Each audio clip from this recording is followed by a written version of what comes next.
Few films encapsulate the Yuletide spirit quite like Elf, 2003, the Jon Favreau-directed romp that transformed Will Ferrell from Saturday Night Live alum to holiday icon.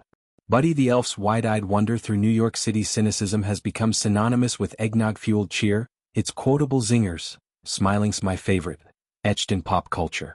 Yet, beneath the tinsel and maple syrup spaghetti lies a trove of behind-the-scenes lore, 19 secrets, to be precise, that reveal the film's alchemy of whimsy and grit.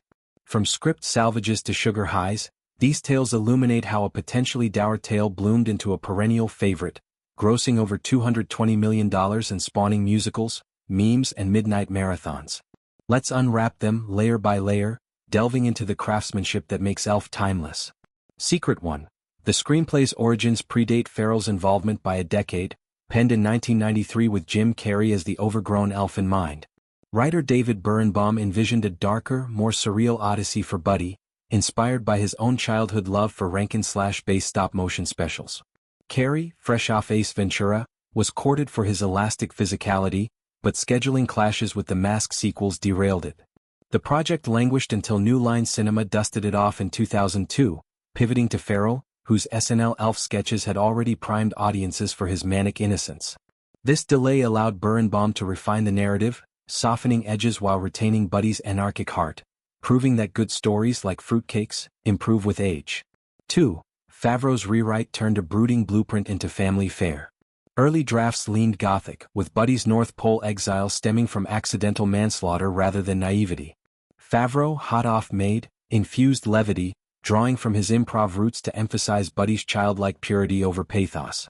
He collaborated closely with Birnbaum, excising violent vignettes for pratfalls, ensuring a PG glow that welcomes tots without diluting delight.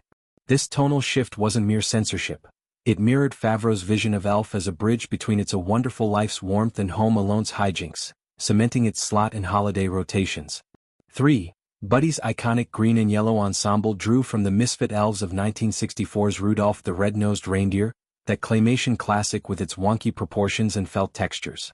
Costume designer Joanna Johnston channeled this homespun aesthetic, crafting tights that hugged Ferrell's lanky 6 feet 3 inches frame into absurd adorability, a cutaway coat curling like a question mark, bells jingling with every step.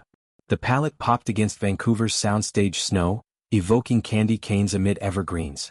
Johnston's genius lay in balancing whimsy with wearability. Ferrell donned the getup for 70 days, its discomfort fueling his fidgety fervor. 4. That same costume sparked real-world chaos during New York shoots. Ferrell, traipsing midtown in full regalia for authenticity, halted traffic. Literally. A Lincoln Tunnel pileup ensued when motorists gawked at the Elf on the loose, while the 59th Street Bridge saw fender benders from rubberneckers. Cops cordoned scenes, but the buzz was priceless PR. Passers-by mistook Ferrell for a rogue Santa's helper, snapping pics that went viral pre-Instagram. This organic mayhem underscored Elf's meta-magic, fiction bleeding into frenzy, much like Buddy's culture clash. 5. Buddy's epic 12-second belch in the doctor's office? Not Ferrell's gut, but the handiwork of voice wizard Maurice LaMarche, the man behind Pinky and the Brain's brain. LaMarche, a burp virtuoso, recorded layers in post, blending gurgles for gaseous grandeur. Ferrell mimed the reaction, eyes bulging, cheeks puffing, but the sound design elevated it to comedic catharsis, a nod to Elf's layered laughs. LaMarche's resume, from Simpsons burps to Futurama farts, made him the flatulence maestro, ensuring Buddy's indigestion echoed eternally.